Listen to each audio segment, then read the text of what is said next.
All right, 1 Samuel chapter 11, let's call this one a prince. Saul at his best, part 2, because we're going to see a second character trait seems to arise in Saul as the Spirit of the Lord rushes on him at crucial moments. Last chapter, in chapter 10, the Spirit of the Lord rushed on him after he was anointed king and provoked him to speak the truth in the form of prophecy, foretelling true events that had yet to pass. This chapter we're going to see Saul kind of go back to business, because after important events in our lives, sometimes might get a recognition, an accolade, or just a due praise. We publicly get a well-deserved pat on the back. Sometimes you got to just go back to work. Life goes back to business as usual. And that's what happens for Saul until he gets word that the Ammonites once again are presenting a problem, this time to the people of Jabesh Gilead, who they go and pick at, meaning they assemble for battle against the people of Jabesh Gilead. The people of Jabesh Gilead, having no interest in war, simply ask for terms of peace. The Ammonites, however, says, it's not enough that you're willing to bow to our terms.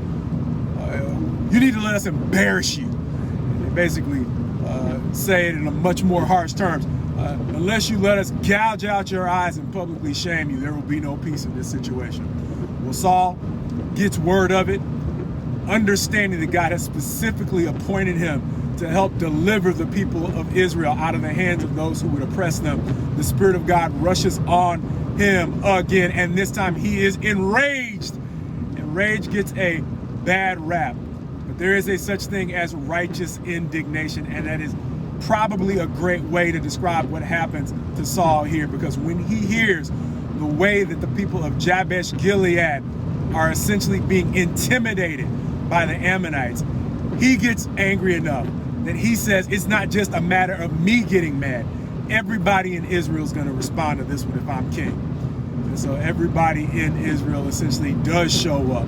They're going to amass roughly 30,000 soldiers from Israel, and then an additional 3 from Judah, and they are going to deal with the Ammonites. They're going to defeat them in battle. And an interesting thing that goes back to chapter 10 is this, is after Saul was recognized as being a new man, now speaking as a prophet, there were still some detractors that, even seeing the way that he had distinguished himself in truth and the way he was being recognized, there were still those described as worthless people who were going to speak evil of the good things that were going on with Saul at this particular time. And understanding in your life, there are going to be times when you are going to mess up. You're probably going to deserve some criticism. But there are going to be times when you're going to do well and you're going to get criticized anyway. Saul, after his victory in battle, is vindicated, and he's not going to have to fight for himself, because once he helps defeat Israel's enemies, Israel is going to help fight his battles against the worthless people who had at him without cause. But Saul is going to distinguish himself again by showing that his rage can be tempered. He's going to say, all the killing's done. We're going to show mercy to those who acted in error. Showing us now that once the Spirit of God rushed on him, he spoke truth.